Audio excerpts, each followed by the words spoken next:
I just turned 66 on April 10th, and the last couple of days I've been celebrating but also pondering uh, on what it means to be 66. I still feel fit, I still feel young, I don't feel any kind of slowing down in my mind and my body. And it can be a function of the exercise that I do and all that too. However, I'm also realizing that it's the sunset of my life, and then coming to terms with my mortality, and it's also trying to accept it with grace, that then the mindfulness meditation practice has been one of the best way to inquire into the impermanence of life, the uncertainty of life, and that I have no control over the span of my life.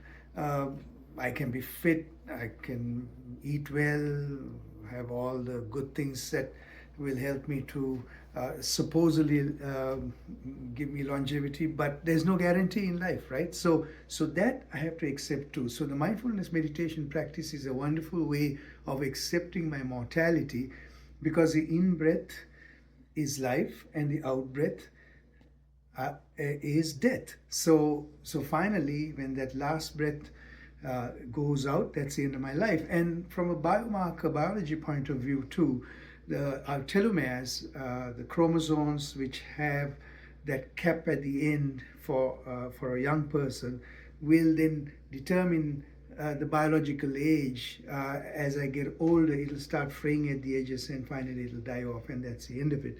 So then accepting this mortality is an important part of living a good life, because otherwise you live in fear of death, and then you're not going to live life to its fullest. And I think that is the dilemma, that's the tension that we have.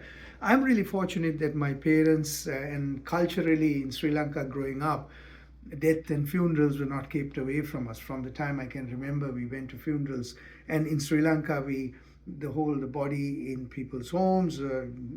So you a couple of days in the home, people stay up in vigil all night long, and then also to sort of realize that there's laughter in a funeral home, there's also crying, and the whole celebration of life thing happens as a part of that ritual too. So I'm used to that. It's not alien to me.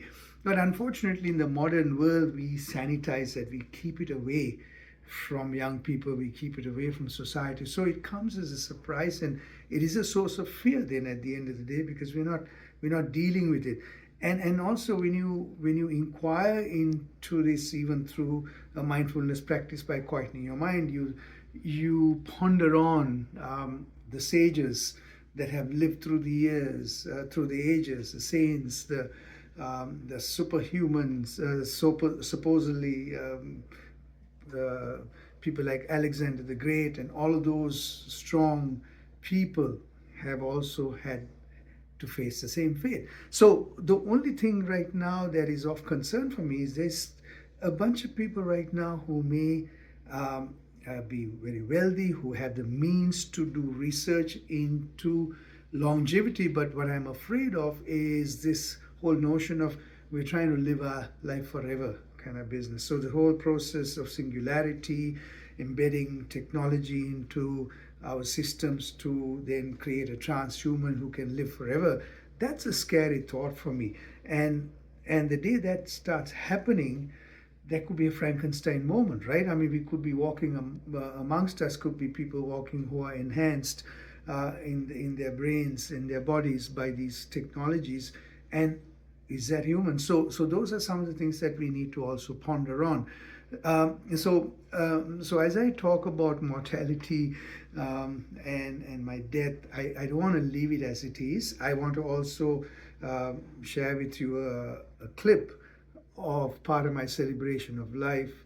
At 66, a friend of ours rather, from Toronto came. He's Dr. Draw. He's an amazing violinist, Eugene, and his Strange Parade, the name of the band.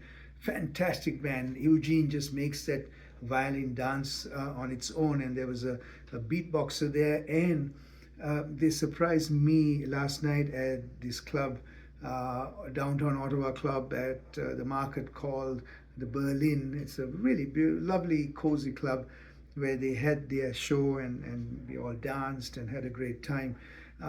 He sang happy birthday to me, surprised me by singing happy birthday to me at the end of it. So, to finish this video on a lighter note, yes, we accept life and death as part of nature, part of being one with nature, but we also celebrate life, and I share this video clip with you. Be well, be happy, look after yourselves, and enjoy life. One more time.